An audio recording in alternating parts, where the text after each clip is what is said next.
এতে বোঝা যায় আল্লাহর অসংখ্য আইন মানার পরিবেশ আমরা তৈরি করতে পারি নাই। না করার কারণে এই আইনগুলো মানা হয় না। অথচ ইসলাম তো পরিপূর্ণ জীবন বিধান। আমরা থাকবো যেখানে, ইসলাম থাকবে সেখানে।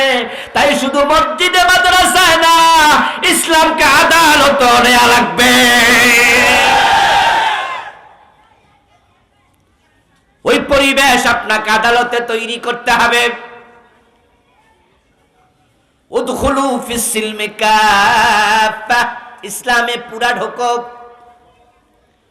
এখন ইসলামে বাংলাদেশের মানুষ অর্ধেক ঢুকলো না, পুরা ঢুকছে।